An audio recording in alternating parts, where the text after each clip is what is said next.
She was 84 years old. She had lived in the same house for 50 years. She went to church every Sunday. She laughed about wild animals eating her garden. She kept her medication on the kitchen counter every single morning, so she would never forget to take it. And then one night, a Saturday night, she was gone. Not wandered off. Not confused. Not lost in the neighborhood. Gone. As in, someone came to her front door in the middle of the night, armed, wearing a ski mask, and took her. But here is where this story stops being just a missing person case, and becomes something much darker. The investigators who showed up to her house the next day. They did not call search and rescue first. They called homicide. And that is not even the part that should scare you. The part that should scare you is what they found on that front porch. And what they found inside the house, sitting right there in plain sight, that whoever took her chose to leave behind. Stay with me, because by the time we get to the end of this story, you are going to understand why the people closest to this investigation are not sleeping at night. Before we get into what happened that night, you need to understand something. Every single news outlet in the country has been calling her Savannah Guthrie's mother. And yes, that is true. Savannah Guthrie, the co-anchor of NBC's Today Show, one of the most recognized faces on American television. That is her daughter. But Nancy Guthrie was not just somebody's mother. She was a whole person. A whole life. And the reason that matters is because it may be exactly why she was targeted. Nancy Ellen Long was born on January 27, 1942, in Fort Wright, Kentucky, a small river town right across the Ohio from Cincinnati.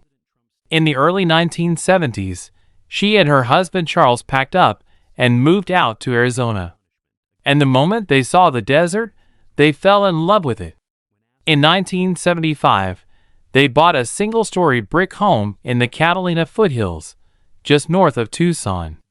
5 bedrooms, 4.5 bathrooms, a pool in the back, desert stretching out in every direction. They paid $85,000 for it. That house became everything. Nancy and Charles raised 3 children inside those walls. Annie, who became a poet and an artist. Cameron, their son. And Savannah, the youngest, who would grow up to become one of the most famous journalists in America. But in 1988, Charles Guthrie died. He was only 49 years old. He was on a mining exploration trip in Mexico. Savannah was 16 years old. And Nancy, instead of leaving, instead of selling the house and starting over somewhere else, she stayed. She raised her children through that grief. In that same house. On that same desert land. And for the next 38 years, that brick home was her anchor. The one place in the world where she felt completely, totally safe. She was active at St. Andrew's Church. She kept close friendships through her congregation. She adapted when the pandemic hit and started watching virtual church with a friend every Sunday. Just like clockwork. Every single week. And no matter how far Savannah's career took her, from Montana to Missouri to Washington, D.C. to New York City, she always came back. The sisters had a pact. An unspoken one. On weekends, at least one of them would stay home, even as college girls, so their mother would never be alone. Savannah described it herself once in an interview. That was just something we did together as sisters. 3 months before Nancy disappeared, Savannah brought a Today Show camera crew to Tucson. She took her mother to lunch at El Charro, a local restaurant downtown. Nancy was 84 years old, sharp as ever, smiling, talking about the desert like it was the greatest gift she had ever been given. Just the air, she said. The quality of life is laid back and gentle. She laughed about the javelinas, those wild pig-like animals, eating her plants. She was happy. She was home. She was safe. Or so everyone thought. Here is what we know about January 31st, 2026. And I need you to pay close attention to the timeline, because there is a gap inside it that investigators have not been able to explain. That Saturday evening, Nancy spent time with her family. Dinner, card games, an ordinary evening in an ordinary home. The kind of night this family had shared hundreds of times before. At approximately 9:45 that evening, Nancy's son-in-law drove her home. He dropped her off at the front door. She went inside. The door closed. That was the last time anyone in her family saw Nancy Guthrie. For roughly 4 hours, nothing. No alerts. No disturbance. Nancy presumably followed her normal evening routine and went to bed in the home she had slept in for 50 years. Then, 1:47 in the morning, her Nest doorbell camera disconnected. Not from a power outage. Not from a software glitch. Someone physically tampered with the device. They went right up to her front door and disabled it. They wanted to make sure that whatever happened next would never be recorded. And they almost succeeded. But here is what that person apparently did not know. The camera's back-end systems kept collecting data, even after the physical device was knocked out. And later, the FBI would recover images and footage from those back-end systems that the intruder never intended to exist. Hold on to that. It becomes critical. At 2:12 in the morning, 25 minutes after the camera went dark, the system detected motion. Someone was there, on that property. But because the video feed had been cut, there is no footage. Just a digital record of a presence.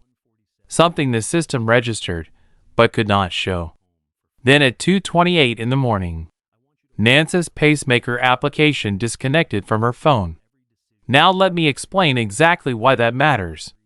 A pacemaker app maintains a constant connection to the patient's phone. It monitors cardiac activity.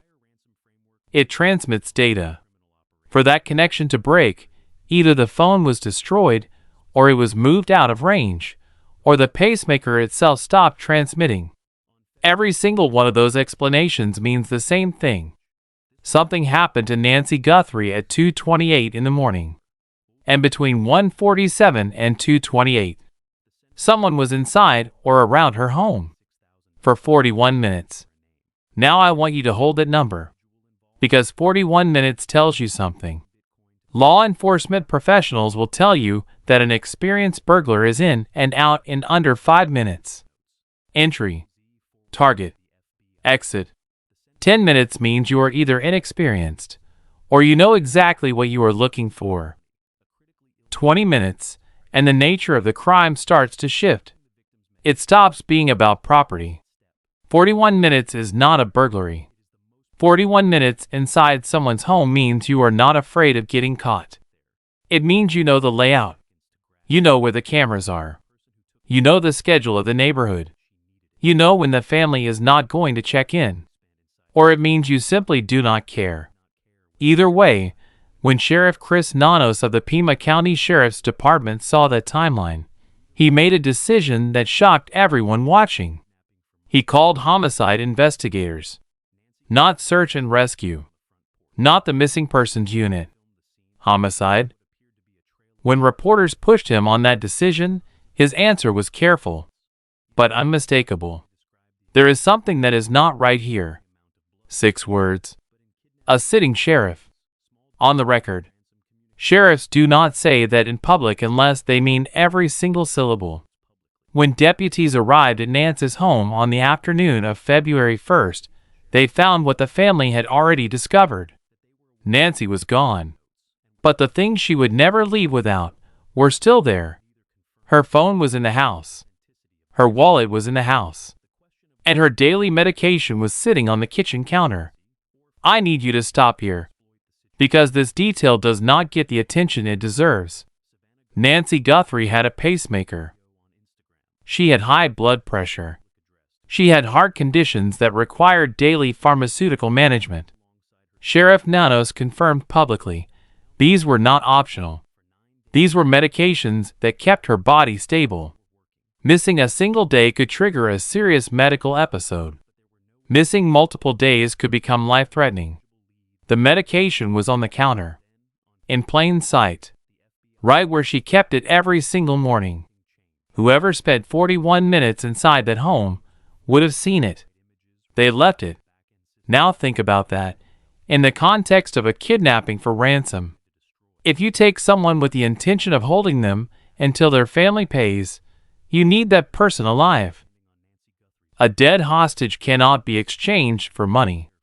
A critically ill hostage creates a crisis you cannot manage. Taking the victim's medication is not complicated. It is the most obvious thing you do if you want any chance of success. It was right there. 5 seconds. That is all it would have taken. So either the person who took Nancy did not understand that she needed it, which seems almost impossible given how long they were inside her home, or they understood and did not care whether she survived long enough for a ransom to be collected. Both of those possibilities troubled investigators deeply. Neither one supported the idea that this was a clean, professional kidnapping for money. And then there was the blood. Nancy Guthrie's blood was found on the front porch. Media outlets that filmed the scene reported what appeared to be a trail near the front door. Signs of forced entry at the residence.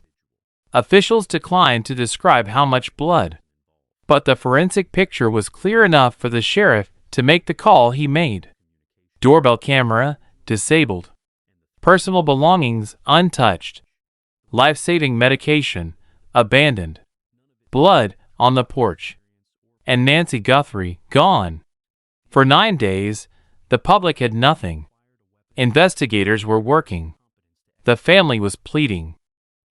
The entire country was watching. But there were no images, no description, no lead that the public could act on. Then on February 10th, the FBI released the photographs. And everything changed. FBI Director Kash Patel posted 4 black and white images pulled from the back-end systems of Nancy's doorbell camera. The same camera someone had tried to destroy. The same system that kept recording even after it was supposed to be dead. The images showed a figure standing on Nancy Guthrie's front porch. Ski mask covering the entire face. Long pants. Jacket. Gloves. A black backpack on his back. And a handgun in a holster, positioned at the front of his body. Armed. Masked. At her door. At 2 a.m, the FBI described the suspect as male. Approximately 5'9" to 5'10". Average build. The backpack was identified as a black 25-liter Ozark Trail hiker pack. And here is a detail that stopped investigators cold. The Ozark Trail brand is sold exclusively at Walmart. Investigators immediately began pulling surveillance footage from Walmart locations across the Tucson area. Later reports confirmed the suspect's clothing may have also been purchased there. This was not someone operating with sophisticated resources. This was not a trained professional with a supply chain. This was someone who walked into a Walmart, bought a backpack, and used it to kidnap an 84-year-old woman. A retired FBI special agent who reviewed the footage was direct about what he saw. The suspect's gun handling, the way the weapon was positioned, the way the person moved, none of it suggested training. None of it suggested experience. The assessment was blunt. This appeared to be someone who had acquired a weapon and a plan, but lacked the skill to execute either one professionally. Within days, the FBI reported receiving more than 13,000 tips. The Pima County Sheriff's Department was fielding thousands more. That number would eventually surpass 30,000. 30,000 people calling in. And still, no arrest. No name. No Nancy. On February 2nd, the day after Nancy was reported missing, a Tucson TV station received a ransom letter. TMZ received a similar one around the same time. The notes demanded payment in Bitcoin for Nancy's safe return. $6 million. They set 2 deadlines. February 5th and February 9th, both with threats against Nancy's life if payment was not made. A Bitcoin wallet address was included. It was real, functional, on the blockchain. On the surface, this looked straightforward. Someone took her, someone wants money, someone is going to give her back when they get paid. But investigators with actual kidnapping experience started looking at the details. And the details did not hold up. A retired FBI agent examined the language of the notes and noticed something immediately. The notes used the term USD when referring to American dollars. That is not how Americans write. Americans say dollars. Americans use a dollar sign. USD is how you write it in international financial documents, or when English is not your first language. Small detail. But in kidnapping investigations, the language of ransom communications is often exactly where the truth hides. Then came the deadlines. February 5th arrived. The deadline passed. Silence. February 9th arrived. The second deadline passed. Silence. No follow-up. No renegotiation. No proof of life. No consequence for missing either deadline. Nothing. Here is why that matters. Legitimate kidnapping for ransom operations run on communication. That is the entire mechanism. Captors stay in contact because it keeps pressure on the family. They provide proof of life because it motivates payment. They enforce deadlines because urgency is how they control the situation. They renegotiate when needed because the goal is collecting money, and flexibility serves that goal. None of that happened here. 2 deadlines. 0 consequences. 0 proof that Nancy was alive. 0 direct communication with the family. The ransom framework looked less like a functional criminal operation and more like a story someone constructed to point investigators in the wrong direction. And then it got even stranger. On February 11th, TMZ received a new message. This one was not from someone claiming to be the kidnapper. This one was from someone claiming to know who the kidnapper was. The sender wanted 1 Bitcoin, roughly $66,000, in exchange for a name. If they want the name of the individual involved, the note read, then I want 1 Bitcoin. Time is more than relevant. Over the next several days, the same person sent 2 more messages. They raised their demand to $100,000. They complained about not being taken seriously. They referenced the FedEx driver who had already been detained and released by investigators. And they said they needed the money so they could lay low after coming forward. Then came the phrase that made investigators sit up straight. The sender referred to the person responsible as the main individual, not the kidnapper, not the person who took her. The main individual. The implication was clear. There was more than one person involved.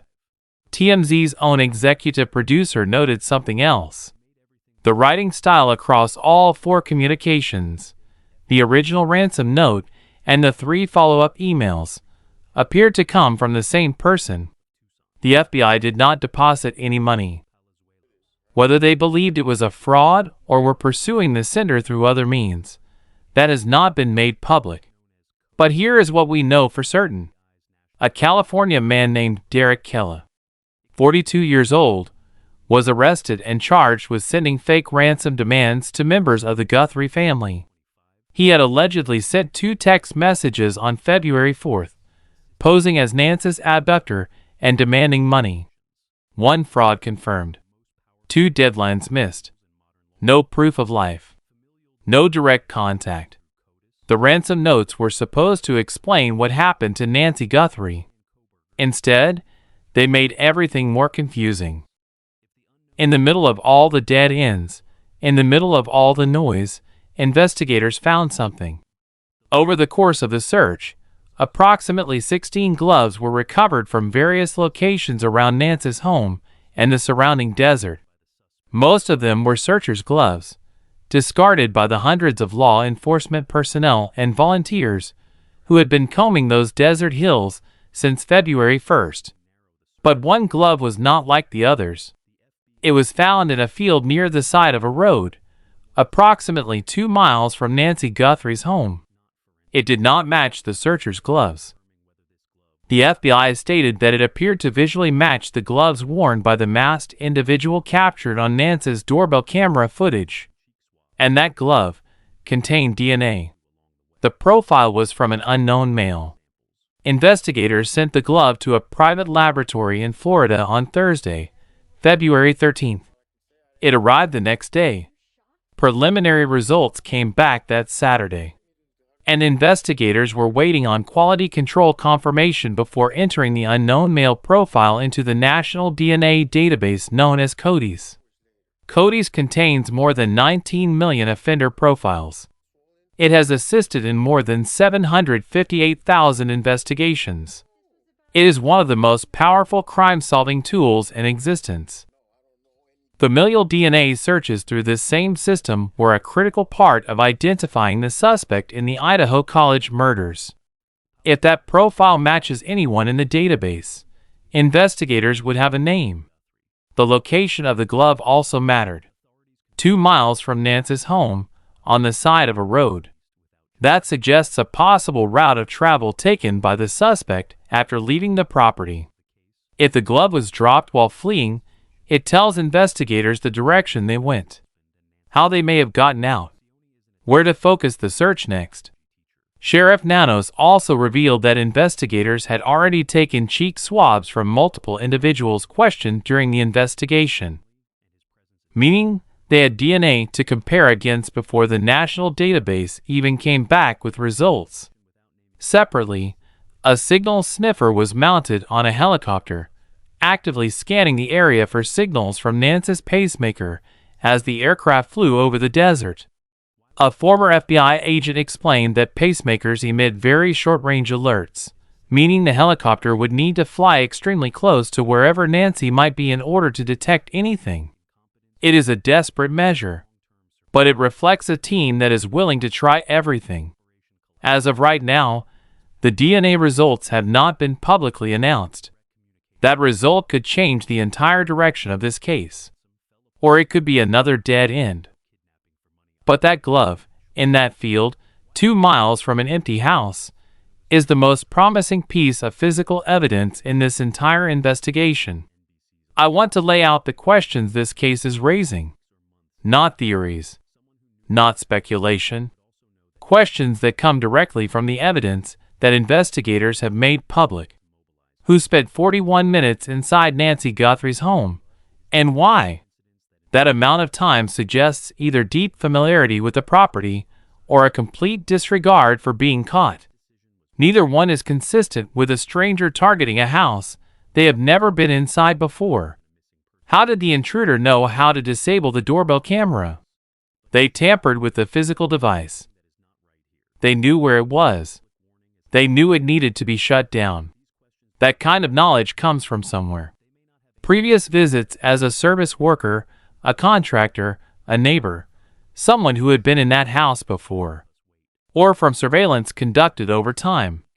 You do not figure that out at 1:47 in the morning on your very first visit. Why was the medication left behind?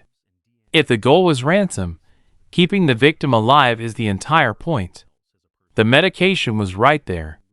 It would have taken 5 seconds. Leaving it behind is either catastrophic incompetence or a signal that long-term survival was never part of the plan. Why did the ransom operation completely fall apart? 2 deadlines. No consequences. No proof of life. No direct communication. That is not how kidnapping for money works.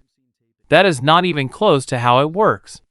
Why did this happen on the exact weekend Savannah was scheduled to fly internationally? Savannah had been assigned to co-host NBC's coverage of the 2026 Winter Olympics opening ceremonies in Milan, Italy. Those assignments are set weeks, sometimes months in advance. Someone who knew about that commitment would also know that Nancy's primary support system was about to be thousands of miles away and very difficult to mobilize quickly. That timing may be coincidental, but in this investigation, coincidences have a way of being something else entirely. And why did Sheriff Nanos call homicide before a body was found? That decision was public. It was deliberate. It meant he was seeing evidence at that scene that pointed toward outcomes far more severe than a standard missing person case. He has not publicly specified what that evidence was, but his 6 words told us everything we needed to hear. There is something that is not right here. Through all of it, Savannah Guthrie has not stopped. The moment she learned her mother was missing, she canceled her Olympic assignment.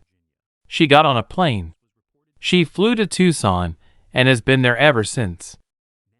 Working alongside investigators, releasing statements, and keeping her mother's face in front of the world.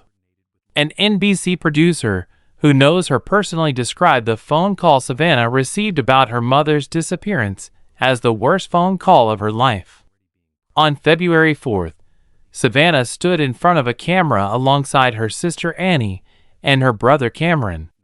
She looked directly into the lens and spoke to whoever had their mother. "We received your message and we understand. We beg you now to return our mother to us so that we can celebrate with her. This is very valuable to us, and we will pay." On February 7th, 1 week after Nancy vanished, her brother Cameron stood up and said what the family needed the world to hear. "Whoever is out there holding our mother, we want to hear from you. We have not heard anything directly." On February 15th, 2 full weeks after Nancy was taken, Savannah posted again, "We still have hope. We still believe." And then she spoke directly to whoever has her mother. It is never too late to do the right thing. You are not lost or alone. Yellow flowers started appearing at the end of Nancy's driveway within days of her disappearance. They grew into a full tribute. Candles, handwritten notes, small tokens from strangers across the country. A sheriff's deputy remained stationed in the driveway around the clock. At KVOA, the Tucson NBC affiliate where Savannah started her career decades ago, a 4-foot banner was hung outside the building. It read simply, "Bring her home." People from across the country signed it. Here is what I keep coming back to. 50 years. Nancy Guthrie lived in that house for 50 years. She raised 3 children inside those walls. She buried her husband's memory there. She watched the javelinas eat her plants and laughed about it. She went to church on Sundays. She kept her medication on the counter. She called the desert air gentle. And sometime between 1:47 and 2:28 on a Saturday night in January, someone walked up to her front door, armed, masked, and took all of that away. They spent 41 minutes inside her home. They left her medication on the counter. They disabled her camera. They sent ransom notes that collapsed under the weight of their own inconsistencies. And then they disappeared into the same desert darkness that Nancy had loved about her neighborhood for half a century. As of right now, no one knows where Nancy Guthrie is. No one knows if she is alive. No one has been arrested. And the only physical evidence that might identify the person responsible is the DNA on a single glove found in a field 2 miles from her empty house. But 30,000 people have called in. Hundreds of investigators are working around the clock. The FBI's most advanced forensic tools are fully deployed.